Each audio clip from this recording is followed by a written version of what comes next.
Bueno, a los hermanos y a los amigos que nos visitan, para esta ocasión tendremos el programa de la cuarta parte de personajes del siglo II. Lo decimos así, la cuarta parte, porque pensamos o hemos decidido en que a partir del siglo II hasta el tiempo que vamos a tratar ahora, estamos mencionando a personas y a grupos que desde el tiempo de Constantino, el emperador llamado cristiano por los católicos,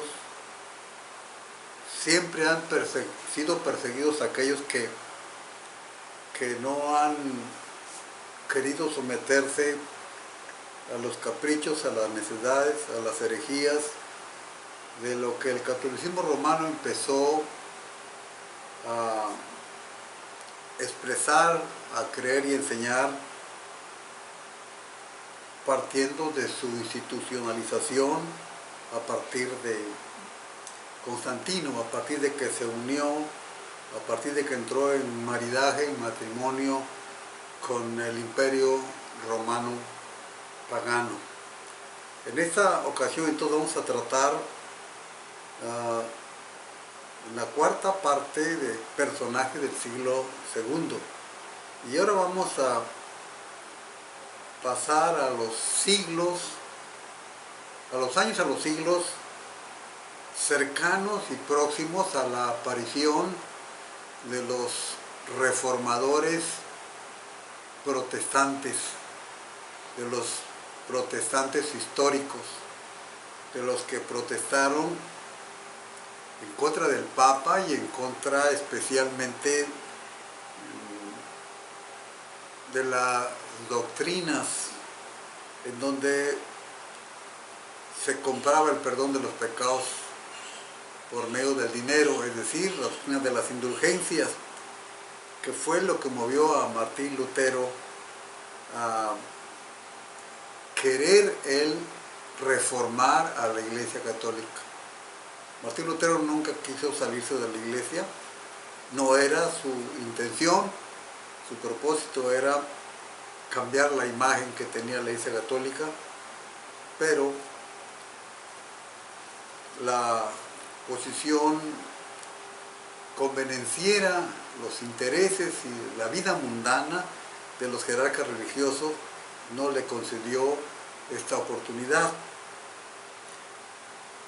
Pero no vamos a hablar ahorita de Martín Lutero, no vamos a hablar de los reformadores, vamos a hablar de los creyentes, de los cristianos que siempre existieron a partir del siglo IV, en donde son perseguidos primeramente por Constantino y en donde toma parte el famoso filósofo y teólogo Agustín, obispo Agustín, el obispo de Hipona. Ahora estamos en el tiempo de los valdenses y vamos en esta ocasión a escuchar la información que nos dan tres historiadores. El primero es Carlos Elenil, ministro, pastor bautista que estuvo en México allá a principios del siglo pasado. Después escucharemos la opinión de Roberto Abáquer, pastor bautista, y al final escucharemos la información de un personaje, un escritor llamado Fernando Vallejo, y que escribió este libro. Él es un hombre no creyente, por lo que veo en todo el libro. Me parece que él es un hombre completamente ateo, incrédulo en la palabra de Dios, en las Escrituras. Pero vamos a escuchar lo que él dice. al final de esto. Dice este escritor, Carlos Enenil, Comenius, hablando del origen apostólico de los valdenses, sostiene que en el año 1457 un grupo de husitas bohemios se separaron de los calixianos y para adquirir la sucesión del ministerio directamente de los apóstoles, enviaron a 3 de sus pastores a los valdenses para obtener la ordenación verdadera. Ellos recibieron instrucciones y ordenación de Esteban y otro de sus pastores valdenses. Comenius, en su informe de este hecho, dice: todos los seguidores de Hus que quedaron inflamados con un celo divino se animaron y se separaron de los calixianos o pretendidos husitas en el año 1457. Hus, como Savonarola, son los primeros personajes dentro de la Iglesia Católica que protestaron, que fueron así los que dieron los primeros pasos, pero que no lograron su propósito. Después ya aparece Martín Lutero. Tanto Hus como Savonarola terminaron sus vidas en la hoguera por la Iglesia Católica. Fueron quemados por expresar su creencia, su fe, y por expresar y por decir con claridad los errores de la Iglesia Católica. Establecieron gozosos distintas congregaciones que en muchas diferentes partes, sostenidas solamente por la ayuda divina, también formaron una asociación distinta. Un poco antes de aquellos tiempos, algunos de los valdenses fueron expulsados de Francia y se establecieron en los confines de Austria, con algunos de sus ministros, a los cuales los de Bohemia enviaron una comisión para declarar su deseo de consejo y una unión cristiana con ellos. Por otra parte, los valdenses aplaudieron su propósito y les aconsejaron que si deseaban tener asambleas fuertes, que abrazaran las doctrinas puras del Evangelio y debían cuidar de que nunca les faltaran pastores. En cuanto a los valdenses, declararon que ellos tenían obispos legales entre ellos y una sucesión legal y sin interrupción desde los mismos apóstoles.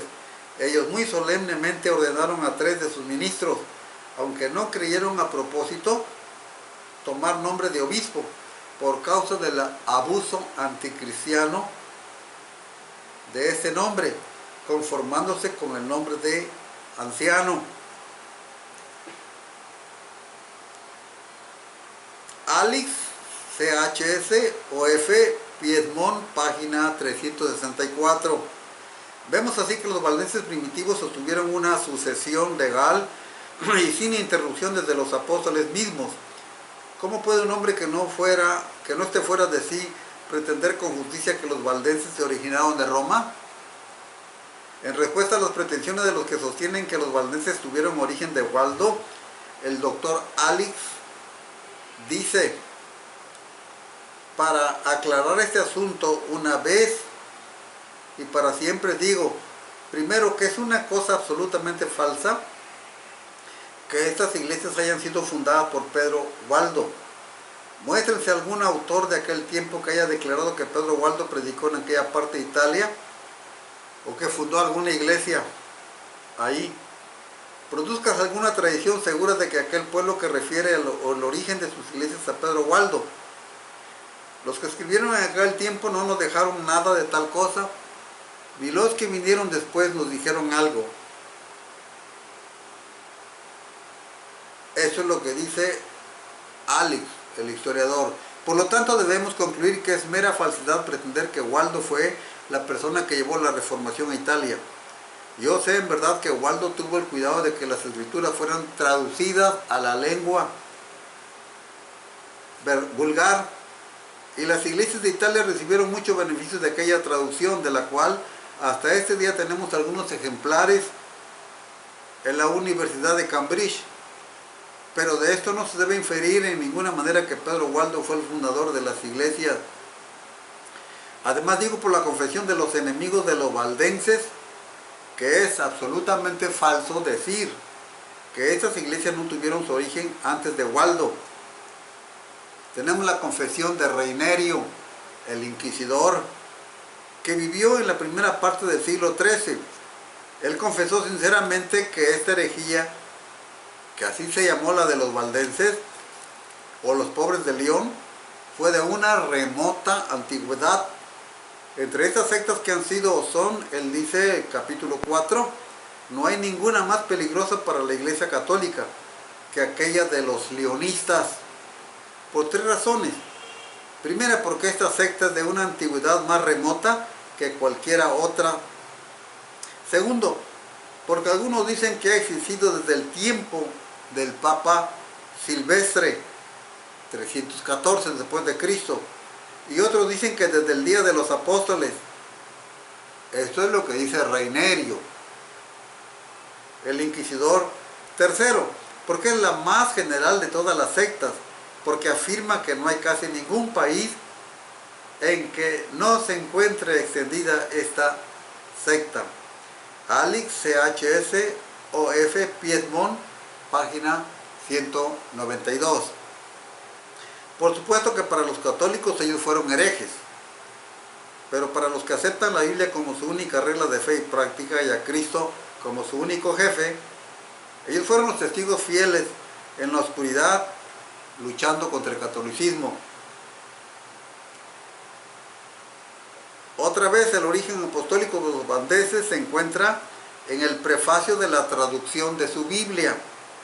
Así es que, oigamos, los valdenses tradujeron la Biblia y los valdenses existieron antes que apareciera Martín Lutero, antes que apareciera Hus y Savonarola.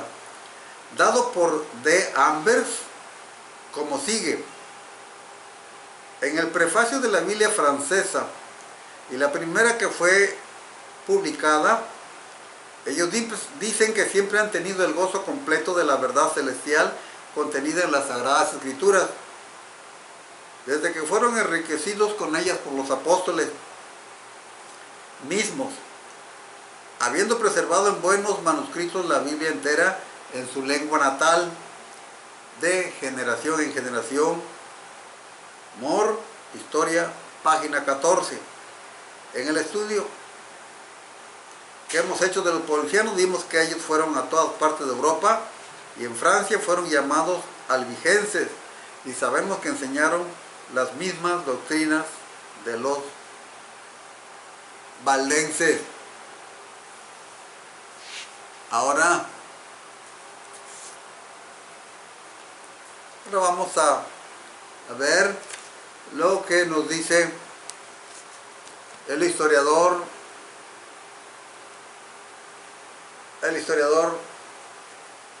Baker en su libro Compendio de la Historia Cristiana, página 166.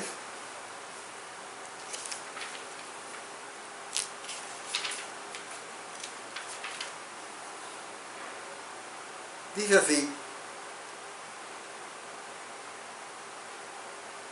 la misma situación hace difícil el asunto de determinar las relaciones y la historia de cualquiera de tales movimientos. ¿Estaban esos disidentes antipapales aislados y separados en sus varios movimientos, o había correspondencia entre ellos? ¿Representaban los frutos de movimientos anteriores o surgieron completamente nuevos? Tales asuntos tienen apasionados defensores en ambos extremos y no pueden ser resueltos completamente. Las conclusiones, por eso, en muchos casos son un asunto de actitud y juicios personales. Los remanentes literarios de oposición concertada contra la Iglesia romana serían naturalmente bastante escasos. Hay indisputable evidencia, sin embargo, de que muchos de los movimientos que una vez se pensó estaban aislados y separados, en realidad tenían íntima comunión y correspondencia. Por ejemplo, partidos evangélicos de Alemania, Austria, Italia, se reunían en convención ya para 1205.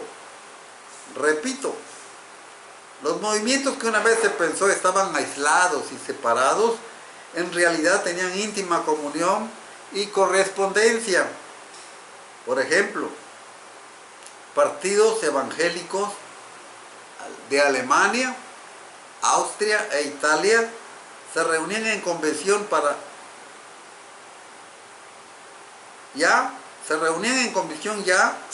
1215. Y acordémonos que Lutero clava sus 95 tesis en la puerta de la Catedral de Wittenberg, Alemania, en 1517. Pero esos partidos evangélicos ya se reunían en convenciones para el año 1215. Para aquellos que quieren ignorar, cerrar los ojos a esta realidad y decir que todos aparecieron a partir de 1517. Ellos lo saben, que no es cierto esto. Pero a ellos les gusta tener que colgarse aún de la mentira con tal de defender lo que quieren defender. Para discutir puntos de mutua creencia, para eso se reunían en convenciones. También había tenido lugar constante correspondencia entre los disidentes evangélicos de todas partes de Alemania y de Bohemia, mucho antes de la Reforma.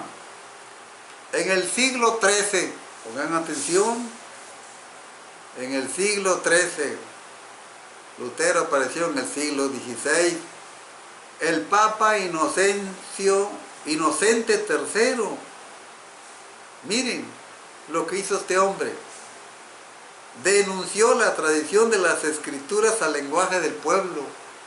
¡Qué grande pecado! ¡Qué grave delito! ¡Qué terrible quebranto de la ley de Dios!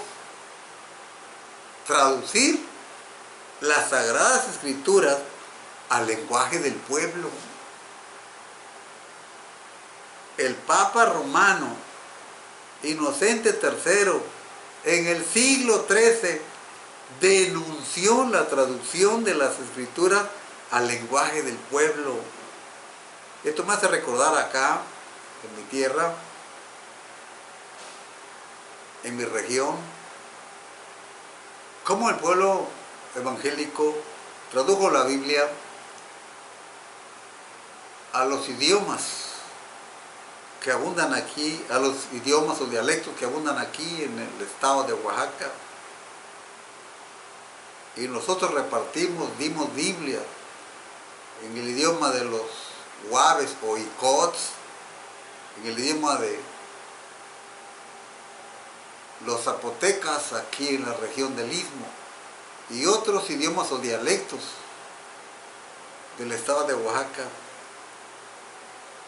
Y de ahí después tomaron los sacerdotes, consiguieron estas Biblias para entregarles al pueblo católico. Pero estamos hablando del siglo XIII, el Papa Inocente.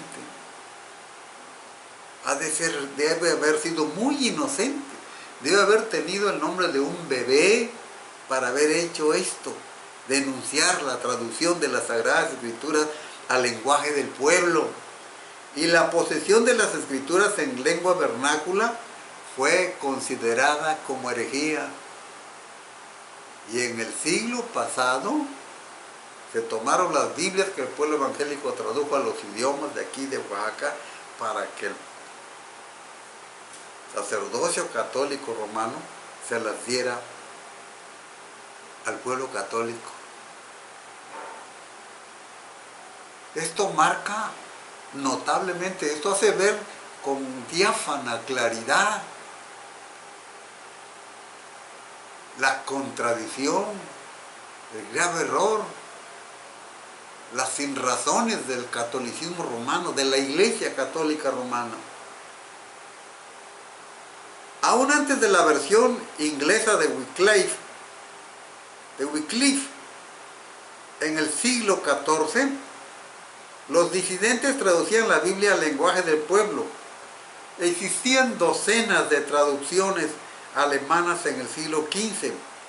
Algunas mostraban evidencia de ser un trabajo independiente, mientras que otras dejaban ver una fuente común que señalaba a grupos muy distantes. Mucho después que empezó la Reforma, los anabaptistas de Alemania, recuerden, anabaptistas, ese es el título con que se les conoció a todos los movimientos, así fueran cristianos o fueran sencillamente adversarios o enemigos del catolicismo romano. Como en el pasado todo el mundo fue comunista, al que protestaba por algo justo, aunque no fuera comunistoide, sin embargo era comunista. Así en aquel tiempo, los anabautistas de Alemania usaban estas antiguas traducciones en vez de la traducción de Lutero.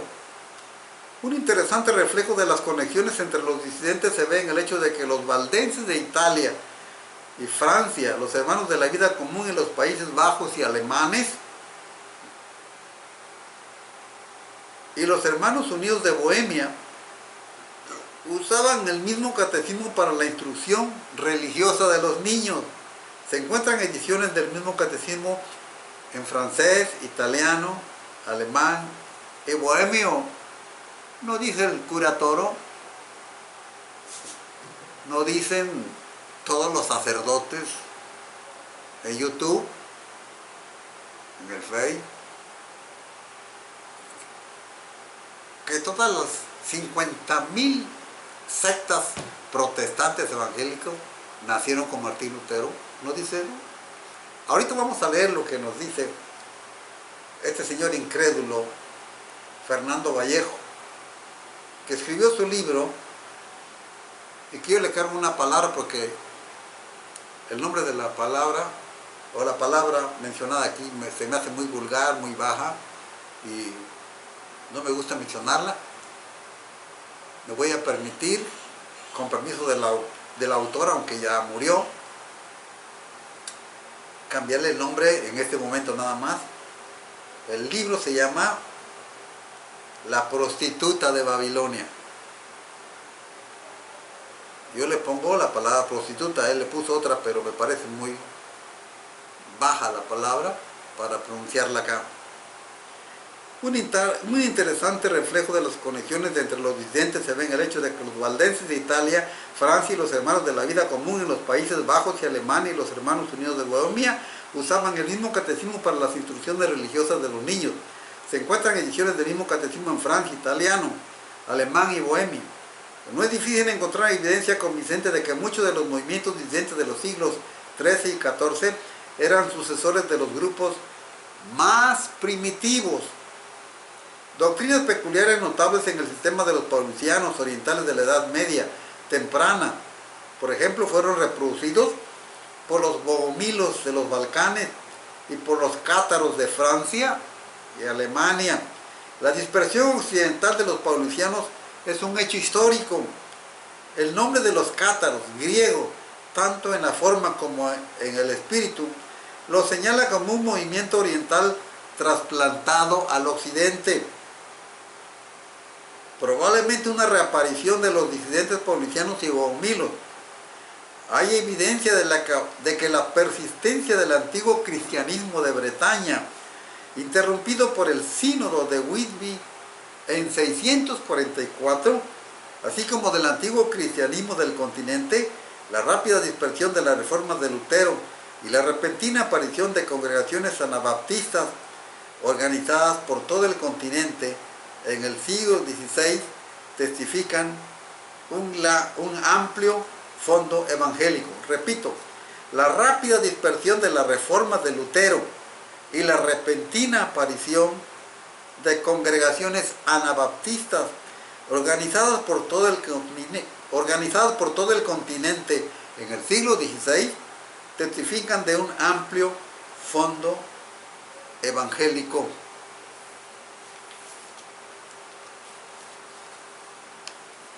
Pongan atención, señores evangélicos, hermanos cristianos evangélicos y señores católicos que estamos hablando de grupos de creyentes y personajes que vivieron, que creyeron, que predicaron, que sufrieron a manos de los papas de la Iglesia Católica, antes y próximos a la aparición de los primeros protestantes en la Iglesia Católica, como Hus y Savonarola, y que luego aparece el que sobresale, Martín Lutero, Juan Calvino y Zwinglio. El Papa que cerró el período anterior y que abrió el presente, ahora es Inocencio III, 1198 al 1216, tuvo contacto con dos grupos disidentes, los valdenses y los cátaros. Ambos movimientos tenían una larga historia antes de ese tiempo. El origen de los valdenses está en disputa, hasta el origen de su nombre está en duda. Tal vez lo empezó Pedro Waldo de León, Francia, en los últimos años del siglo XII. Tal vez, dicen. Él encabezó un movimiento en que los laicos deliraban por la enseñanza y el canto de las escrituras. El grupo fue excomulgado en 1184, pero continuó extendiéndose rápidamente por el sur de Francia, Italia, España y por el Valle del Rin. Los inquisidores, que procuraban información sobre las creencias de los valdenses, testifican que tenían casi las mismas doctrinas que los petrobrusianos. Las escrituras comunican autoridad, la necesidad del bautismo del creyente, la negación de la autoridad de la Iglesia romana, rechazamiento del purgatorio. Así que esto no es nuevo. Deben recordarlo todos, creyentes, evangélicos y católicos romanos, que el purgatorio es mucho antes. Dice aquí, las escrituras comunican autoridad, la necesidad del bautismo del creyente, la negación de la autoridad de la Iglesia romana, rechazamiento del purgatorio y del mérito de orar por los santos.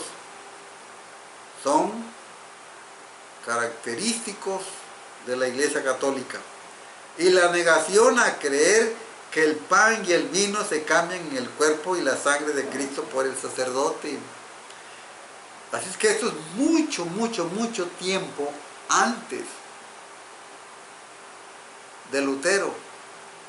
Esto se empezó a notar desde los tiempos de los donatistas, allá en los tiempos todavía de Constantino. Además se afirmaba que los valdenses,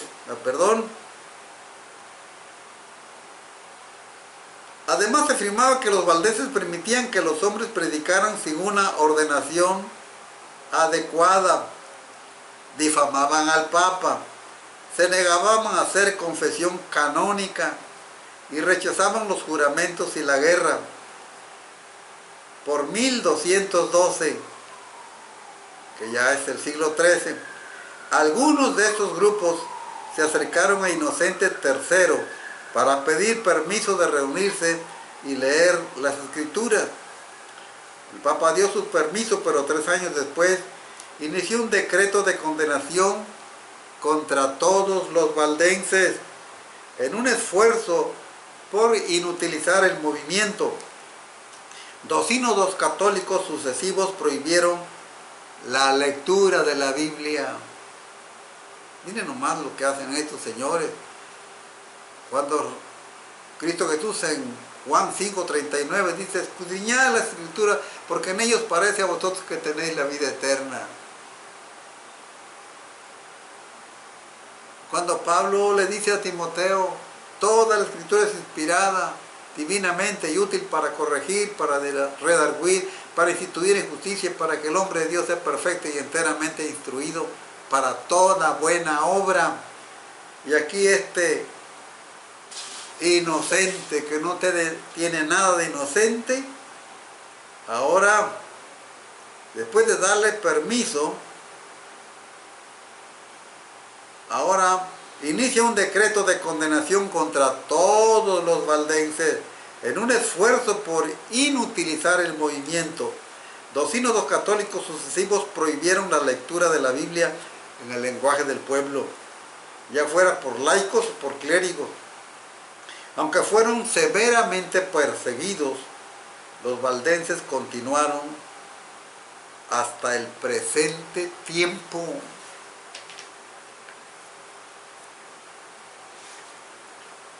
El grupo conocido como los cátaros apareció en Francia en el siglo XI. Sus doctrinas eran muy similares a las de los bogomilos.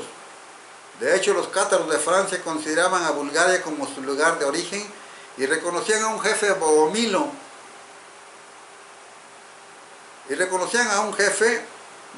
Como su cabeza espiritual.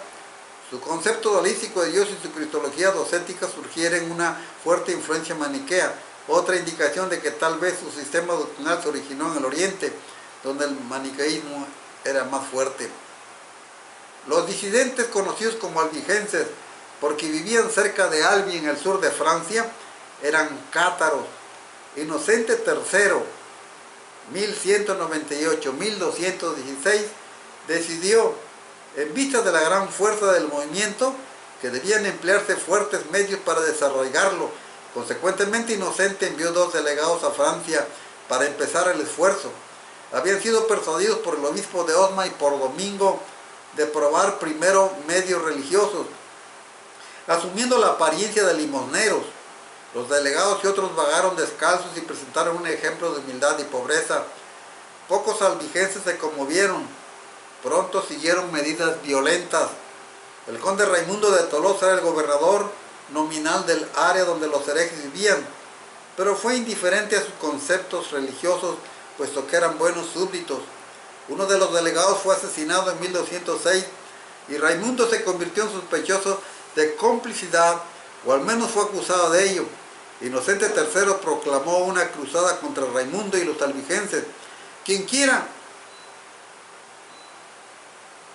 que los conquistara tendría el territorio como botín de guerra.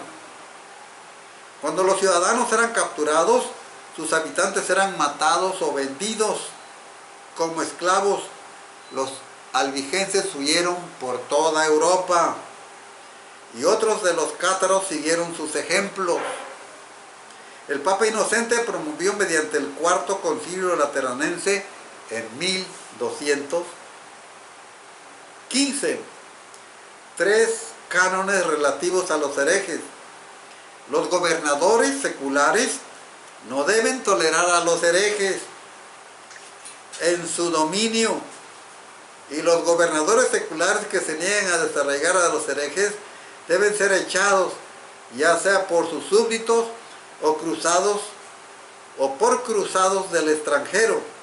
Las cruzadas contra los herejes en el propio país traen todos los privilegios sacramentales y las indulgencias que se conceden contra las cruzadas contra los turcos de Jerusalén. Miren lo que hicieron estos señores. Y luego dice ahí un exbautista convertido a la Iglesia Católica. Que no crean que la Iglesia Católica es un monstruo. Vamos a escuchar lo que nos dice Fernando Vallejo en su libro, de cual ya mencioné su título.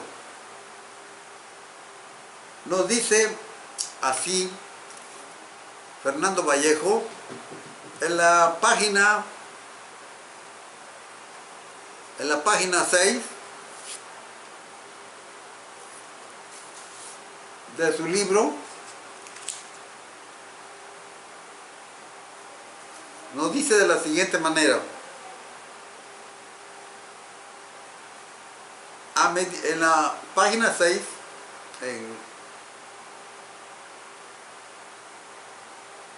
dice así: a mediados de 1209 y al mando de un ejército de asesinos, el legado papal Arnoldo Amalrico le puso sitio a Béziers, baluarte de los albigenses occitanos, con la exigencia de que les entregaran a 200 de los más conocidos de esos herejes que ahí se refugiaban a cambio de perdonar la ciudad, herejes conocidos como anabaptistas desde el tiempo de Esteban, el Papa Esteban, allá por el año 254, que fue el primero que usó la palabra anabaptistas para las iglesias orientales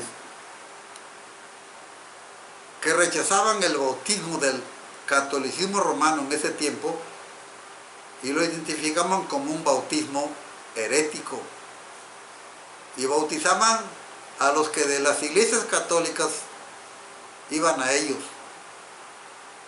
Por eso Esteban en el año 254 para adelante les identificó como anabaptistas.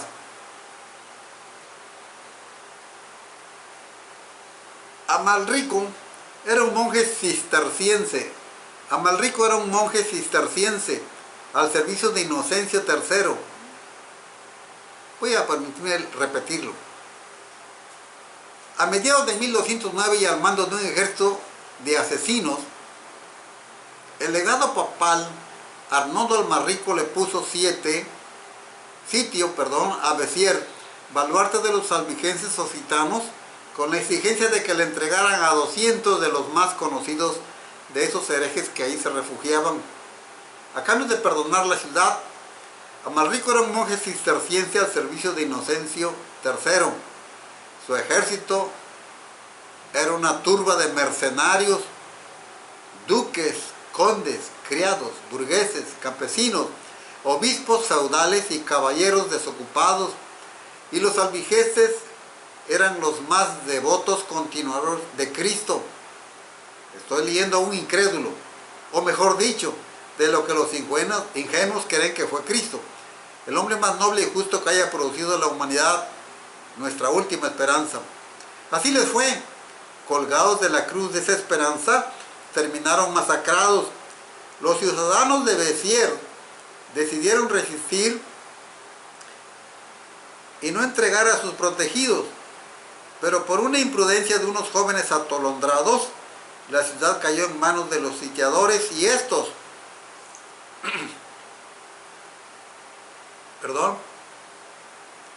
con católico celo, se entregaron a la rapiña y al exterminio. Pero ¿cómo distinguir a los ortodoxos de los albigenses? La orden de Amalrico fue: mátenlos a todos, que ya después el Señor verá cuáles son los suyos. Y así, sin distingos, herejes y católicos, por igual iban cayendo todos degollados en medio de la confusión y el terror. Muchos se refugiaron en las iglesias, cuyas puertas los invasores fueron tumbando a hachazos. Pasaban al interior cantando el Veni Sancte Spiritus y emprendían el degüello. En la sola iglesia de Santa María Magdalena masacraron a 7,000 sin perdonar mujeres, niños ni viejos.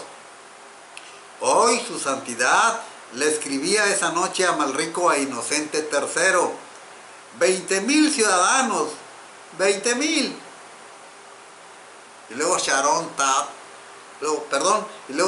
la esposa de Plasencia, hace un video y que dice que la Inquisición solamente, la Inquisición católica en España nomás mató 800. Y aquí este escritor, que no es ni católico ni evangélico,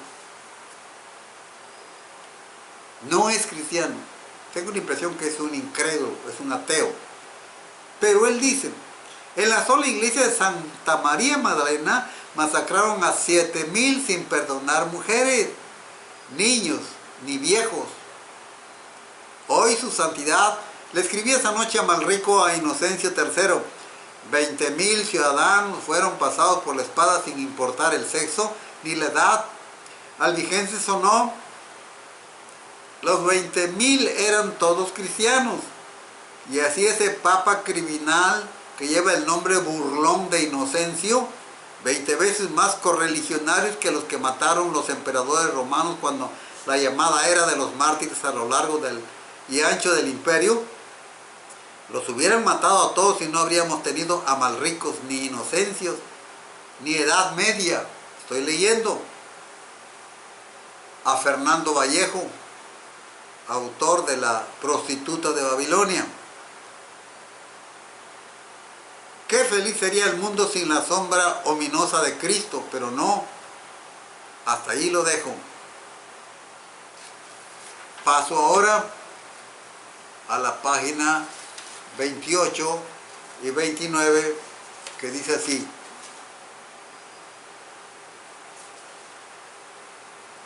Fernando Vallejo, en su libro La prostituta de Babilonia, dice así: Torquemadas, por supuesto, no se dan todos los días. Él es único. Juan Antonio Llorente, quien fuera secretario de la Inquisición en Madrid a fin del siglo XIII, calculaba que hasta sus días se había quemado en España en total a 30,000. Vale decir que en 300 años un sartal de inquisidores solo le sumaron 20,000 a los 10,000 que quemó Torquemada, el inquisidor español, el que persiguió a protestantes y a judíos, a protestantes y a judíos.